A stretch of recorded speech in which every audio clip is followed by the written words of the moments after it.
गोष्ठी कंदल पर चयन हो पारुना राज्य सभापति। मास परे मास बीतुथिले मध्य दल को मिलुनी द्रोणाचार्य।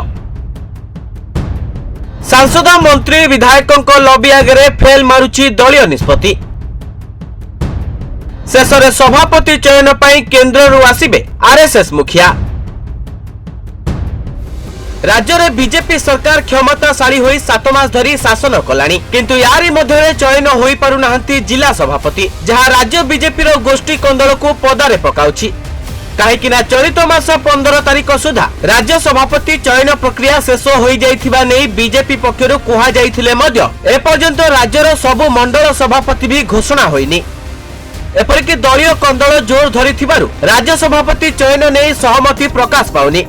गोटे पटे वर्तमान राज्य सभापति मनमोहन सामल को पुणी थरे सभापति करने को केतेक सांसद मंत्री लबी करुथिबा बेले मनमोहन को बदल में नुआ चेहरा आनिबा को केतेक सांसद मंत्री विधायक और दलर संगठन दायित्व रे थिबा नेता लबी चलाइछंती। आ एहारी मध्यरे दल भितर सभापति चयन को नहीं विवाद एते बढ़ी जाइछि जे शेष में आरएसएस संघचालक मोहन भागवत को हस्तक्षेप करने को पड़ी। एपरिक फोन में विवाद समाधान न हेबारु मोहन भागवत एबे 5 दिनिया ओडिशा गस्त रे आसुछंती। जेहेतु ओडिशा रे बीजेपी प्रथम थर पर सरकार गठन करिछि, सेथिपई पार्टीर शीर्ष नेतृत्व और आरएसएस एहार सदुपयोग करबाकू चाहुछि। कारण बीजेपी किपरि बहु वर्ष ओडिशा रे शासन करिबो से नै रणनीति प्रस्तुत करबाकू कुहा जाइछि, किंतु सरकार और संगठन मध्यरे तालमेल रहुनी। दलर संगठन एक प्रकार स्थाणु पलटि जाइथिबा बेले सरकार को विभिन्न लोकाभिमुखी योजना को दलीय कार्यकर्ता माने ठीक भाव में प्रचार प्रसार करू नाहंती। तेणु संगठन को सुदृढ़ करने आरएसएस मुख्य सांगठनिक अदल बदल नहीं पूरा ब्लूप्रिंट प्रस्तुत कर ओडिशा आसुछंती।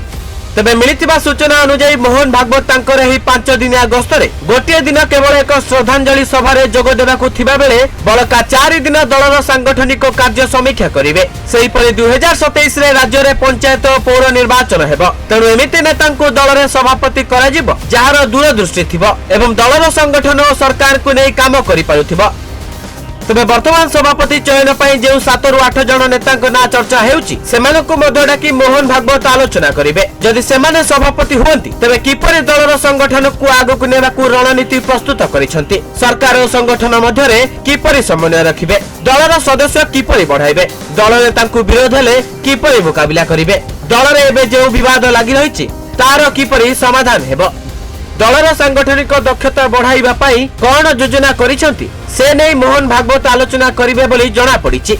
तबे फेब्रुआरी मासरे बीजेपी राज्य सभापति घोषणा हेबाकू थिबा बेले आगको देखिबाकू बाकी रहिला आरएसएस मुखियांक गस्त परे मोहन भागवत काहाकू बाछिबे राज्य बीजेपी परवर्ती द्रोणाचार्य।